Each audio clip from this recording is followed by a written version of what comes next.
तो अभी तक आपने ये सीख लिया कि दो तरीके से मास फ्लो किया जा सकता है। एक तो pushing theory, pushing pressure theory, और एक पुलिंग प्रेशर थ्योरी। ठीक है, एक में निगेटिव प्रेशर थ्योरी आप बोल सकते हैं पुलिंग को, और पुशिंग को बोल सकते हैं पॉजिटिव प्रेशर थ्योरी। दो थ्योरी के जरिए मास फ्लो को समझाया जाता है, बताया जाता है। ठीक है, अब हम क्या कर रहे हैं, एक सिंगल डायग्राम में वो दोनों कंसेप्ट को हम समझाने का प्रयास कर रहे हैं। आपके सामने एक सिंगल प्लांट मैंने बना रखा है। ठीक है, और इस प्लांट में आपको रूट सिस्टम और शूट सिस्टम दोनों ही दिख रहा होगा। ये देखो, ये फ्लावर है, ये लीफ है, ये ब्रांचेज है, स्टेम का ब्रांच, ये मेन स्टेम एक्सिस है। तो ये सब मिलके क्या हो गया, शूट सिस्टम। ये देखो रूट है और रूट के ब्रांचेज हैं। ठीक है, अच्छा कोई बताएगा ये क्या है? ये आपको पता है कि किसी किसी प्लांट का रूट हेयर ज्यादा लंबे लंबे नहीं होते, तो उसके साथ कुछ माइक्रोराइजर एसोसिएशन होता है, तो वो भी मैंने यहाँ पे दिखा दिया है। कुल मिला के ये सब रूट सिस्टम है, तो रूट सिस्टम और शूट सिस्टम है। ठीक है, अब मैं आपको बताने वाला हूं, पहले मैं आपको बता रहा हूं कि कैसे निगेटिव प्रेशर थ्योरी से, मतलब ट्रांसपिरेशन पुल से, किस प्रकार से वाटर का, मतलब कि एक तरीके से बोलो शेप का असेंट होता है, अपलिफ्टिंग होता है। समझाता हूं। अब मैं जो बोलूंगा अगर आपको समझ में आ रहा हो तो आप तुरंत रिस्पॉन्ड करेंगे, अदरवाइज आपको कुछ समझ में ना आने वाला है अगर रिस्पॉन्ड ना करेंगे तो हम कहानी स्टार्ट कर रहे हैं निगेटिव प्रेशर थ्योरी की। ठीक है, तो देखो हो क्या रहा है। अब आप पहले इस स्ट्रक्चर को समझ लो। आपको लीफ का मॉर्फोलॉजी भी पता है और आपको लीफ का एनाटोमी भी पता है। लीफ का मॉर्फोलॉजी में मैंने आपको पढ़ा रखा था कि बीच वाला होता है मिडरिब, उससे निकलता होता है वेन, उससे वेनलेट्स।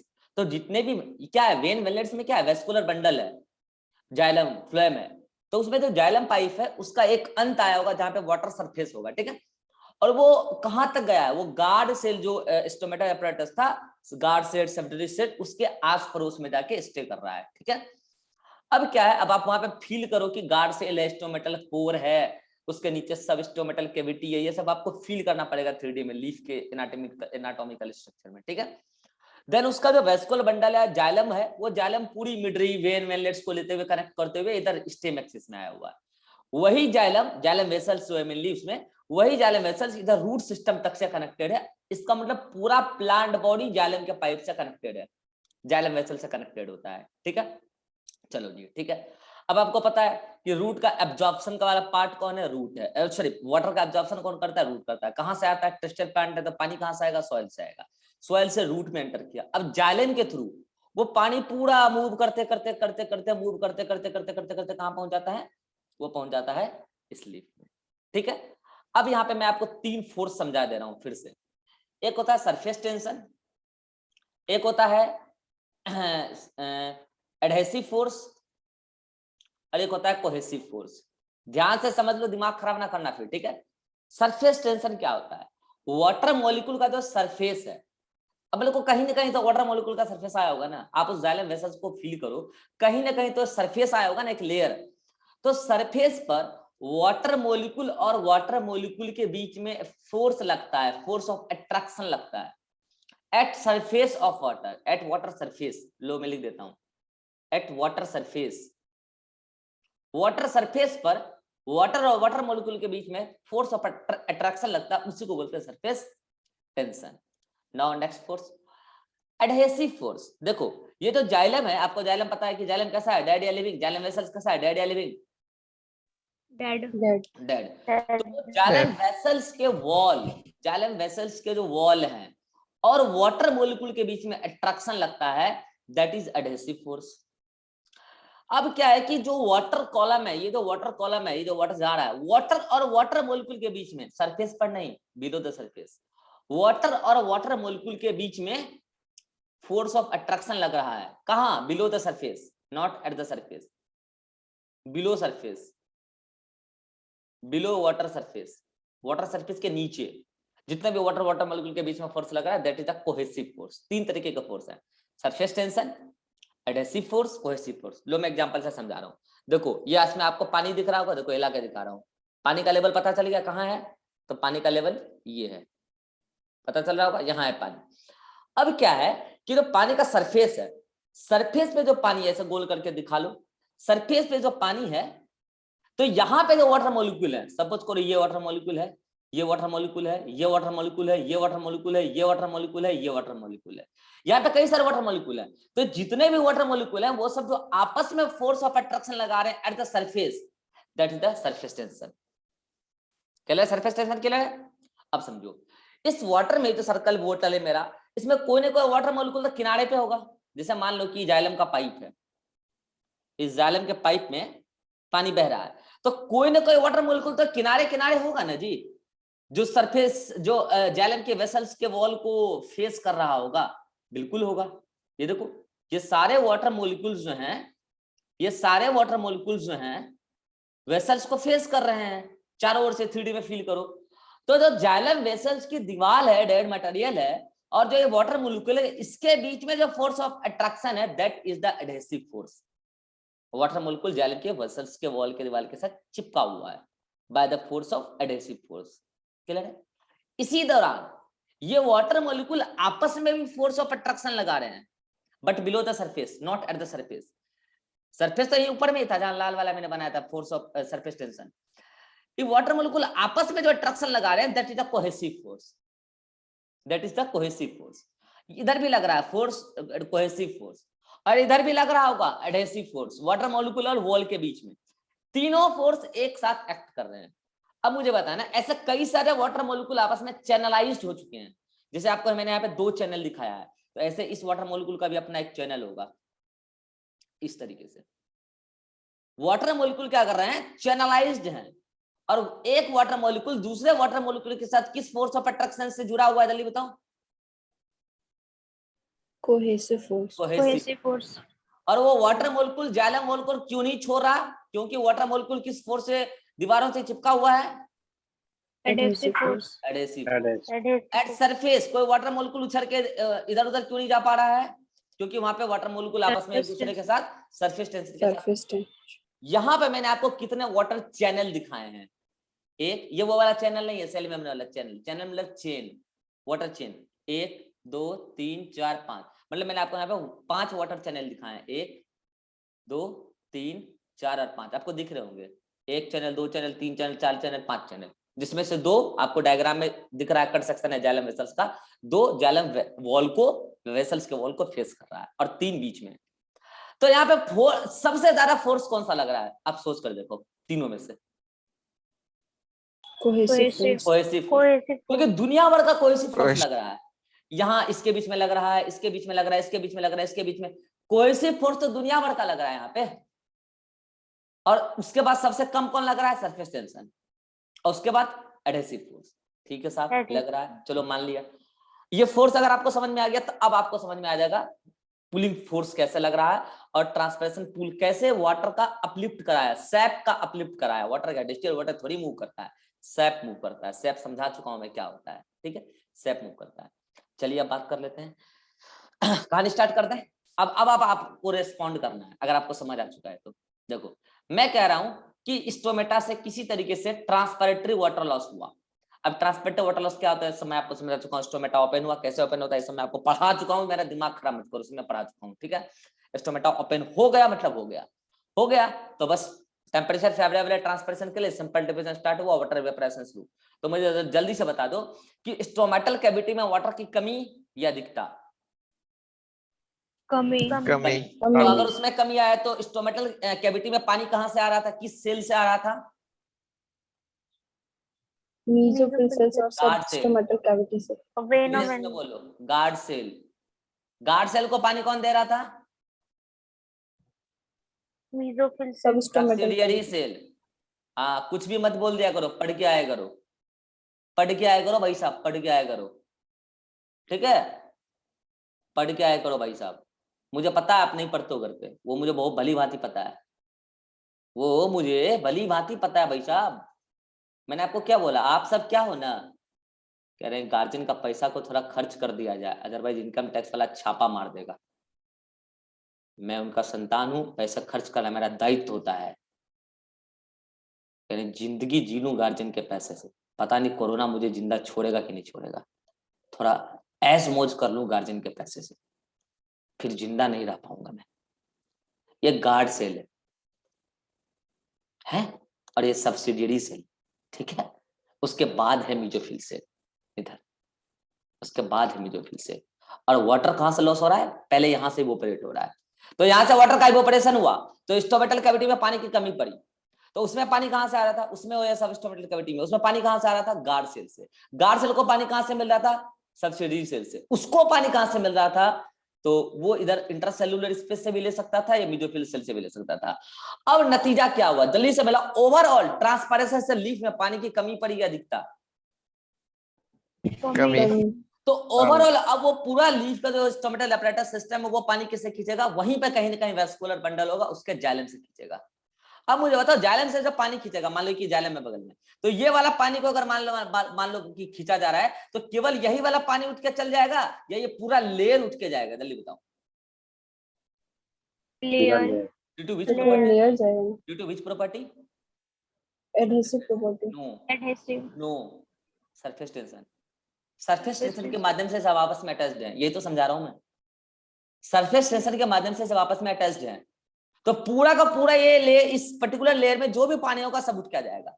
अब मुझे बताओ, उसके जस्ट नीचे वाला लेयर जो पानी है वो ऊपर वाले लेयर के साथ अट्रैक्टेड था या नहीं था, अट्रैक्टेड था। By which force, by which force, cohesive force. Adhesive force. नहीं, cohesive force. Cohesive. Adhesive force कहां से आ गया, कोहेसिव फोर्स। फील करो ना, यहाँ पे ये वाला अट्रैक्शन बात चल रहा है, कोहेसिव फोर्स। तो उसके नीचे वाला पानी वाला लेयर भी उसके साथ जाएगा। अब उसके नीचे वाला जो पानी है वो उसके ऊपर वाले के साथ अट्रैक्टेड था या नहीं था, मतलब कुल मिला के इस लेयर को अगर खींचा जाएगा तो अल्टीमेटली ये वाला लेयर भी यहां से उठ के ऊपर जाएगा या नहीं जाएगा, यस और नो। यस। और इसमें ये डिस्टिल वाटर है या सैप है, सैप। और जब सब सैप का अपलिफ्टिंग मूवमेंट हो रहा है, तो इस अपलिफ्टिंग मूवमेंट को एक स्पेशल नाम दिया था मैंने, क्या नाम दिया था, एसेंट ऑफ एसेंट ऑफ यही है एसेंट ऑफ सैप, यही है एसेंट ऑफ सैप। अब ये मुझे बताना है कि ये नेगेटिव प्रेशर थ्योरी से कैसे हुआ है, तो मुझे जल्दी से बता दो। जब आपने यहाँ पे वाटर का लॉस किया तो इस गार्ड सेल का आपने क्या घटाया, जल्दी बताओ। टर्गर प्रेशर, हाँ वाटर घटाया, उससे क्या घटा, टर्गर प्रेशर, उससे क्या बढ़ा, वाटर पोटेंशियल घटा, उससे क्या बढ़ा, डीपीडी बढ़ा, डीपीडी बढ़ा, और उसकी वजह से क्या हुआ, इसने पानी खींचा बगल वाले मेसोफिल सेल, उसने उससे खींचा, फाइनली जाइलम से, और जाइलम कॉलम में अपलिफ्ट हो गया। अब मुझे एक बात बताना, अगर ये ट्रांसपायरेशन का रेट बढ़ जाएगा तो आपके मन में आ रहा होगा एक धक्के से जाइलम कॉलम खींचा जाएगा। जाइलम में बहुत सारे वाटर चैनल हैं, वो सारे वाटर चैनल ऊपर की तरफ शिफ्ट कर रहे हैं। अब मुझे बताओ, अगर ये तेजी गति से खींचा जाए तो आपको लग रहा होगा सर हो सकता है बीच में कई बार वाटर चैनल ब्रेक हो जाए। अभी तो क्या लग रहा है कि ये पूरा का पूरा सिस्टम ऊपर जा रहा है, ये पूरा जा रहा है, लेकिन सर कई बार ऐसा हो सकता है कि अगर झटके से खींच लिया जाए तो मान लो कि सपोज दैट कि इतना वाला पार्ट ऊपर चला गया कैपिलरी, मतलब कि कोहेसिव फोर्स के जरिए, लेकिन उसका नीचे वाला थोड़ा सा देर हो गया और बीच में एक एयर बबल आ गया, बीच में क्या आ गया, एयर बबल आ गया। तो आपको लग रहा होगा सर वाटर चैनल में ब्रेक, यस और नो, वाटर चैनल में ब्रेक, हाँ ब्रेक होता है, कभी कभी होता है लेकिन अक्सर नहीं होता है। अगर कभी कभी वाटर चैनल ब्रेक हो जाता है तो दोबारा रीस्टेबलाइज भी हो जाता है, एंड रीस्टेबलाइज किस प्रेशर से होता है वो अभी मैं बताऊंगा, वो होता है रूट प्रेशर की वजह से, पॉजिटिव हाइड्रोस्टैटिक प्रेशर की वजह से, अभी समझा दूंगा, रुक जाओ, अभी तो आप निगेटिव को समझो। तो जनरली ये ब्रेक नहीं होता है, वाटर चैनल ब्रेक नहीं होता है। तो आप बोलोगे सर अगर ब्रेक हो गया और वो ज्वाइन होने में समय लग गया, वाटर चैनल ज्वाइन नहीं हो रहा है, तो क्या उसके नीचे वाला पानी जाएगा ही नहीं, आपको क्या लगता है सर? तो उसके साइड वाले चैनल से जाएगा। बहुत अच्छा, चल जाएगा। क्यों, क्योंकि ये वाटर इसके साथ कोहेसिव फोर्स के साथ अटैच्ड है ना, कोई बात नहीं, ये अपना रास्ता ही बदल लेगा, इसके साथ मिक्स होकर चल जाएगा। क्योंकि वाटर चैनल, एक वाटर चैनल ठीक है आपको दिख रहा है चैनलाइज्ड है, लेकिन एक वाटर चैनल कई सारे चैनल के साथ कैपिलरी एक्शन के साथ, कैपिलरी फोर्स के सॉरी कोहेसिव फोर्स के साथ अट्रैक्टेड है। तो अगर उसका पाथ डिस्टर्ब हुआ है तो दूसरे पाथ में मर्ज होकर आगे बढ़ लेगा, और बाद में अगर इधर से पुशिंग फोर्स लग के उसके चैनल को जोड़ दिया, गैप को हटा दिया, एयर बबल को ब्रेक कर दिया, तो वो फिर अपने चैनल से भी जाने लगेगा, फिर अपने चैनल से ही सीधे जाएगा, पाथ डेविएट नहीं होगा, फिर फोर्स अगर यूनिडायरेक्शन लगेगा तो इस तरीके से फील करो कि पूरी के पूरी जाइलम पाइप में क्या होता है, अपलिफ्टिंग हो जाता है सैप का, डिस्टिल वाटर मूव नहीं करता है जाइलम में, ठीक है, सॉल्यूशन मूव करता है, this is ascent of SAP. अब मुझे बताओ, ऐसे मूव होते होते, ऐसे मूव होते थे, मामला कहां पहुंच जाएगा, रूट तक पहुंच जाएगा, पहुंच जाएगा, रूट में कहीं तो जाइलम का अंत होगा, याद करो वो डायग्राम, बाहर epidermal cell, cortex, endodermis, pericycle और जाइलम। याद आया? जाइलम का अंत याद आया? तो कहीं तो जाइलम का अंत होगा। तो अब जाइलम में जहां पे भी जाइलम था वहां पे उसकी लेयर, जैसे मान लो कि यहाँ पे जाइलम था, सपोज यहाँ जाइलम का अंत था, तो यहाँ पर की जो लेयर होगी ये लेयर भी ऊपर की तरफ शिफ्ट की होगी, यस और नो? तो वहां पानी की कमी आ गई होगी, और वहां जैसे ही पानी की कमी आई होगी तो मुझे जल्दी से बताओ वहां पे पानी की कमी आई तो एज कंपेरेटिवली सॉइल में वाटर ज्यादा है कम? ज्यादा। तो ये पानी अपने आप अंदर चल जाएगा रूट के अंदर, यस और no? Yes, sir. Yes, sir. In this way, transpiration helps in passive absorption of water. Passive means यहाँ एनर्जी नहीं है, passive means ये है कि रूट का कोई पार्टिसिपेशन नहीं है। रूट ने कहाँ कोई काम किया है? काम तो लीफ ने किया, काम तो लीफ ने किया, ट्रांसपायरेशन किया, उसकी वजह से पूरी जाइलम कॉलम में अपलिफ्टिंग हो गया, उसकी वजह से रूट के जो जाइलम थे उसमें वाटर की कमी आई लीफ की एक्टिविटी की वजह से। रूट के सेल ने कुछ नहीं किया है, लीफ के एक्टिविटी की वजह से रूट के जाइलम तक में वाटर में कमी आ गई, पानी अपने आप सॉइल से अंदर चला गया, passive absorption of water. In this way transpiration creates a transpiration pull. This pull, ये तो यहाँ पे प्रेशर की कमी हुई और इस तरीके से यहाँ प्रेशर की कमी हुई तो ऑटोमेटिकली, जल्दी बताओ, ऑटोमेटिकली यहाँ जितना फोर्स था रूट में उतना ही लग रहा था ना, नीचे से जो लग रहा उतना ही लग रहा था, ऑटोमेटिकली एक pressure, hydrostatic pressure gradient create हुआ कि नहीं हुआ? Yes, अगर ग्रेडियंट क्रिएट हुआ तो मास फ्लो होगा कि नहीं होगा?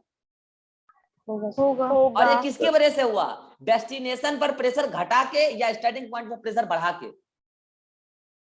Destination पे प्रेशर घटा के। So this is the negative pressure hypothesis, या बोल सकते हो नेगेटिव प्रेशर या फिर pulling mechanism of ascent of cell. वो स्ट्रॉ वाला एक्शन समझा दिया मैंने। ये तो हो गया किसका? पुलिंग वाला। अब पुशिंग वाला, अगर आपको पुलिंग समझ में आ गया तो पुशिंग भी समझ में आ जाएगा, सिंपल है। तो मुझे बताओ, एक बात मैंने आपको बोला था ट्रांसपायरेशन में कि ट्रांसपायरेशन वाटर एब्जॉर्प्शन में भी हेल्प करता है। कैसे हेल्प करता है आज आपको पहली बार समझ में आ गया होगा कि कैसे हेल्प करता है। अगर ट्रांसपायरेशन होगा तो ट्रांसपायरेशन पुल क्रिएट होगा, और अगर ट्रांसपायरेशन पुल क्रिएट होगा तो पूरे जाइलम कॉलम में अपलिफ्टिंग क्रिएट हो जाएगा और उसकी वजह से पानी अपने आप अंदर आ जाएगा। पैसिव एब्जॉर्प्शन ऑफ वाटर को प्रमोट कर रहा है। और यहाँ पैसिव का मतलब एनर्जी नहीं, मैं पहले बता दे रहा हूँ। पैसिव का मतलब है कि रूट सेल का कोई पार्टिसिपेशन नहीं है, रूट सेल अपनी जैसी थी वैसे ही है, रूट सेल ने इसमें कोई काम नहीं किया, काम किया लीफ ने। तो ये तो क्या हुआ? अच्छा, अब एनसीईआरटी ने यहाँ पे एक भयंकर लाइन लिखा है जिसको बच्चा लेके एकदम गलियों में दौड़ता रहता है डाउट सॉल्व करने के लिए, लेकिन कभी उसका डाउट सॉल्व नहीं हो पाता है। ठीक है, कई साल गुजर जाते हैं, टीचर गुजर जाते हैं, लेकिन उसका डाउट नहीं सॉल्व हो पाता है। ठीक है, क्या लाइन लिखा है? एनसीईआरटी में लिखा है कि दीज फोर्सेस, सरफेस टेंशन कौन है? वाटर वाटर के बीच में। एडेसिव फोर्स कौन है? वाटर मॉलिक्यूल और वॉल के बीच में। कोहेसिव फोर्स वाटर मॉलिक्यूल के बीच में, कहां? Below the surface. These forces provide support for the ascent of sap. अब कैसे सपोर्ट कर रहा है आपको समझ में आया कि नहीं आया? यस और नो? तो कैसे देखो, कोहेसिव, अगर सरफेस टेंशन नहीं होता तो पूरा का पूरा वाटर लेयर ऊपर अपलिफ्ट नहीं होता। कोहेसिव फोर्स अगर नहीं होता तो नीचे वाला लेयर मूव नहीं करता, केवल एक लेयर मूव करता, उतने से क्या होता? तब पुल थोड़ी क्रिएट होता। और अगर एडेसिव फोर्स नहीं होता तो वाटर चैनल जाइलम वेसल के साथ अट्रैक्टेड है, तब तो पूरा का पूरा उसमें स्टे है पानी, नहीं तो नीचे नहीं गिर जाता पानी सारा। वो जाइलम वेसल के साथ, जैसे मान लो कि ये वाला पानी अगर इसके साथ अट्रैक्टेड नहीं होता तो पानी नीचे गिर जाता ग्रेविटेशनल फोर्स के जरिए, समझ रहे हो? लेकिन ग्रेविटेशनल फोर्स को अपोज करते हुए जाइलम वेसल्स के साथ ये अटैच्ड है by the force of adhesive. अब ये अगर यहाँ अटैच्ड है तो बगल वाला पानी उसके साथ किस फोर्स के साथ अट्रैक्टेड है? कोहेसिव के साथ अट्रैक्टेड है। तो इन दिस वे तीनों फोर्सेस ने मिलके एसेंट ऑफ सेप को सपोर्ट प्रोवाइड किया है इन जाइलम एंड प्रोवाइड, और क्या लिखा है? Provide high tensile strength to the water. इसका मतलब ना टीचर समझ पा रहे हैं और ना ही स्टूडेंट। जब टीचर नहीं समझ रहे तो स्टूडेंट क्या समझेगा? High tensile strength to the water and high capillarity, इस दोनों लाइन का आपको मतलब समझना पड़ेगा। और इस दोनों लाइन का मतलब मैंने यहाँ देसी वर्जन में समझा दिया भाई साहब। अब आप समझाओ कि इस हाई कैपिलैरिटी और हाई टेंसाइल स्ट्रेंथ का मतलब क्या समझते हैं? सुनो, टेंसाइल स्ट्रेंथ का मतलब ये होता है कि जब यहाँ पे अगर कितना भी पुल लगेगा, ट्रांसपायरेशन पुल लगेगा, तो आपको ऐसा लग रहा होगा कि ये ट्रांसपायरेशन पुल लगने की वजह से वाटर चैनल में ब्रेक, और ये पूरा का पूरा जाइलम वेसल जो है ये पूरा का पूरा ब्रेक हो जाएगा और ये अपलिफ्टिंग नहीं हो पाएगा। ऐसा नहीं है। क्यों नहीं है ऐसा? क्योंकि यहाँ पे 3 फोर्स काम कर रहा है। सरफेस टेंशन की वजह से एक लेयर का वाटर मॉलिक्यूल अपना साथ कभी नहीं छोड़ेगा। कोहेसिव फोर्सेस की वजह से एक लेयर दूसरे लेयर के साथ अपना साथ कभी नहीं छोड़ेगा। और एडेसिव फोर्सेस की वजह से पूरा वाटर मॉलिक्यूल जाइलम का साथ कभी नहीं छोड़ेगा। अब मुझे एक बार बताओ, क्या कभी ये पूरा का पूरा वाटर कॉलम कभी ब्रेक हो सकता है? And this is the resistivity, high tensile strength. Means इसका मतलब ये है this resist the pulling force. मतलब पुलिंग फोर्स ये चाह रहा है कि तुम वाटर कॉलम ब्रेक हो जाओ, वो चाह रहा है, पुलिंग फोर्स तो यही चाह रहा है कि तुम वाटर कॉलम ब्रेक हो जाओ, लेकिन नहीं हो पा रहा। उसके लिए जिम्मेवार कौन है? जल्दी बोलो। पुलिंग फोर्स के बावजूद ये वाटर कॉलम ब्रेक नहीं हो पा रहा, उसके लिए जिम्मेवार ये 3 फोर्स है, surface tension, adhesive force and cohesive force. Next line क्या है? And high capillarity. अब मुझे एक बात बताओ, ठीक है, अगर पुलिंग फोर्स लगता और ये वाला लेयर ऊपर की तरफ चल जाता और वाटर कॉलम ब्रेक नहीं होता, केवल ये वाला चल जाता, उसके नीचे वाला फिर नहीं जाता अगर कोहेसिव फोर्स नहीं होता तो मुझे बताओ, ये तो पानी ऊपर की तरफ अपलिफ्ट हुआ है, इसके लिए जिम्मेवार कोहेसिव फोर्स है या नहीं है? कोहेसिव भी है, थोड़ा बहुत एडिसिव भी है, और सरफेस टेंशन तो है ही।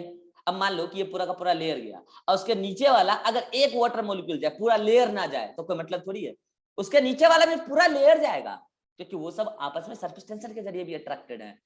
In this way, these 3 forces, surface tension, adhesive force and cohesive force, are responsible for the providing high tensile strength. Means इसका मतलब ये है कि कितना भी पुलिंग फोर्स लगा लो, वाटर कॉलम ब्रेक नहीं होगा। हाँ, कभी कॉलम ब्रेक हो भी जाता है, मैं बता रहा हूँ, लेकिन फिर वो दोबारा बन भी जाता है, डिस्टेबलाइज होता है, लेकिन एक स्टेबिलिटी तो दे रहा है ना उसको कि वाटर कॉलम ब्रेक नहीं हो रहा है इन फोर्सेस की वजह से ज्यादातर। तो provide high tensile strength and high capillarity. Capillarity का मतलब ये है कि कैपिलरी मतलब वेसल्स का जो एक्शन है, मतलब क्या, अपलिफ्टिंग ऑफ सैप, वेसल्स का जो एक्शन है वो ज्यादा से ज्यादा हो पा रहा है अगर ये फोर्स है तो। मैं इस बात को बहुत अटेंशन देकर समझा चुका हूं, अब आप समझ चुके होंगे एनसीईआरटी के लाइन का मतलब कि these forces are providing high tensile strength to the water and high capillarity। बोलो बात सही है? अब बात है कि वाटर बबल्स, अगर एयर बबल्स आ जाएगा वाटर चैनल के बीच में तो वाटर चैनल में ब्रेक तो कैसे जुड़ेगा? तो वो जुड़ेगा पॉजिटिव हाइड्रोस्टैटिक प्रेशर के जरिए से। नेगेटिव हाइड्रोस्टैटिक प्रेशर का इतना ही काम था, ट्रांसपरेशन पुल लगा, पूरा अपलिफ्ट हो। इसका पूरा थ्योरी भी आपको कॉपी में लिखा हुआ, पढ़ लेना। अब मैं जल्दी से पहले पॉजिटिव हाइड्रोस्टैटिक प्रेशर थ्योरी भी पढ़ा देता हूं, उसके बाद आप थ्योरी एक साथ पढ़ लेना, ठीक है? चलो, पॉजिटिव में कुछ भी नहीं है, अगर आपको नेगेटिव समझ में आ गया तो कुछ भी नहीं है। अब मैं कह रहा हूं किसी कारण बस एक बात बताओ, रात के समय ट्रांसपरेशन होगा क्या? No. तो रात के समय क्या नेगेटिव या फिर पुलिंग एक्शन इफेक्टिव होगा? No. नहीं होगा। तो क्या रात में सेंट ऑफ सेप रुक जाता होगा? नहीं। क्यों रुकेगा भाई साहब? 24 घंटे हर सेल को पानी चाहिए, 24 घंटे, ठीक है? तो फिर रात को कैसे पहुंचता है, एसेंट ऑफ सेप कैसे होता है? तो समझो, रात को एसेंट ऑफ सेप इस तरीके से होता है कि किसी कारण से, और वो किस कारण से वो मैं अभी समझाऊंगा अगले लेक्चर में, किसी कारण से रूट के अंदर पानी का एक्सेस एंट्री करा दो, किसी कारण से रूट के अंदर खूब सारा पानी घुसवा दो। अब मुझे बताओ, रूट के अंदर पानी कैसे घुसेगा? याद करो वो एनाटॉमिकल स्ट्रक्चर, पहले एपिडर्मिस है ना, याद है? एपिडर्मिस के थ्रू सिम्प्लास्टिक भी और एपोप्लास्टिक मूवमेंट दोनों पॉसिबल है। उसके बाद कॉर्टेक्स। अगर ये रूट के अंदर पानी घुसता ही जा रहा है तो जल्दी बताओ कॉर्टिकल सेल का टारगेट प्रेशर बढ़ेगा कि घटेगा? जल्दी बताओ। बढ़ेगा। अगर टारगेट प्रेशर का अगर कॉर्टिकल सेल का टारगेट प्रेशर बढ़ेगा, अच्छा डेस्टिनेशन क्या है? Top most part, leaf. वहां पे ट्रांसपर्शन रात में हो रहा है कि नहीं हो रहा है? नहीं हो रहा है। तो मुझे जल्दी से बताओ, वहां पे अगर नहीं हो रहा है तो वहां का प्रेशर कांस्टेंट है, लेकिन रूट के कॉर्टिकल रूट पार्ट क्या है? स्टार्टिंग पॉइंट एसेंट ऑफ सेप के लिए। तो रूट क्या है? Starting point. यहाँ पे कॉर्टिकल सेल्स के अंदर पानी एक्सेस जाते जा रहा है तो इसका टारगेट प्रेशर बढ़ते जा रहा है। तो हाइड्रोस्टैटिक प्रेशर बढ़ता जा रहा है कि घटता जा रहा है? बढ़ता जा रहा है। अगर हाइड्रोस्टैटिक प्रेशर यहाँ बढ़ता जा रहा है तो यहाँ पे ये वाटर मॉलिक्यूल का वाटर पोटेंशियल बढ़ता जा रहा है कि घटता जा रहा है? बढ़ता जा रहा है। बढ़ता जा रहा है। तो ये पुशिंग फोर्स लगाएगा कि पुलिंग फोर्स लगाएगा? किधर की तरफ लगाएगा, सॉइल की तरफ या जाइलम की तरफ? जाइलम। क्योंकि सॉइल की तरफ से तो पानी आ ही रहा है एक्सेस, जाइलम की तरफ लगाएगा तो जाइलम के जो वाटर कॉलम उसमें क्या लगेगा? धक्का या खिंचाव? धक्का। और उस धक्के की वजह से, पुशिंग की वजह से वाटर कॉलम पूरा का पूरा ऊपर की तरफ शिफ्ट कर जाएगा। और मुझे बताओ, ठीक है रात को पूरा पूरा वाटर मॉलिक्यूल शिफ्ट कर जाएगा, लेकिन रात को टेम्परेचर तो नहीं है, और स्टोमेटा भी क्लोज है, ज्यादातर स्टोमेटा तो क्लोज ही है, थोड़ा सा पोर खुला हुआ है, ऑलमोस्ट क्लोज है, तो रात को ट्रांसपरेशन तो नहीं होगा, फिर इस वाटर का क्या होगा? सेल ऑब्जर्व करेगा। नहीं, इतना पानी जा रहा है उतना सेल को जरूरत नहीं है जितना जा रहा है।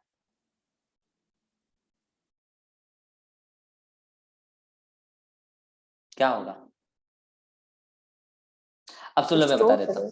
नहीं, ये रूट प्रेशर जिस प्लांट में लगता है, सुनो ध्यान से, कंसेप्ट सुनो, कंसेप्ट सुनो भाई साहब। मार्केट में बहुत ज्यादा गोबर यहाँ पे बांटा जा रहा है भाई साहब। यहाँ पे जो कंसेप्ट गलत पढ़ाया जा रहा है मास्टरों के द्वारा, वो भी कॉन्फिडेंस के साथ भाई साहब, वो हालत है, मतलब क्या ही बताऊं, मैं कुछ नहीं बोलूंगा, छोड़ो यार। मतलब वो मतलब इतना कॉन्फिडेंस के साथ गलत पढ़ाते हैं टीचर। सुनो यहाँ कंसेप्ट क्या है, ये जो अब मैं आपको बता रहा हूँ, पूरी कहानी फिर से बता रहा हूँ। किसी कारण से रूट में एक्सेस वाटर आया, कॉर्टिकल सेल्स के अंदर एक प्रेशर जनरेट हुआ, hydrostatic pressure, this pressure is called root pressure. What is root pressure? A pressure generated by the accumulation of water in the cortical cells of the root. cortical cell मतलब cortex वाले reason का, cortical cells of the root, this pressure is called as root pressure and this is responsible for the pushing of water column in the xylem. अब सुनना ध्यान से, ये water channel पूरा flipped होगा, ऊपर तक जाएगा भी सही, लेकिन स्टोमेटा क्लोज है, उसके थ्रू ट्रांसपायरेशन नहीं हो सकता है अभी, ठीक है, और उतना नहीं हो सकता एटलीस्ट जितना रात में होता है। तो ये वाटर कहाँ जाएगा? ये रूट प्रेशर जिस प्लांट में लगता है ना, उस प्लांट के लीफ में, उस प्लांट के लीफ में जहां ये रूट प्रेशर लगता है, लीफ में किनारे किनारे छोटा छोटा छेद होता है, उसको बोलते हैं हाइडेथॉइड्स। क्या बोलते हैं उसको? जल्दी बोलो। हाइडेथॉइड्स।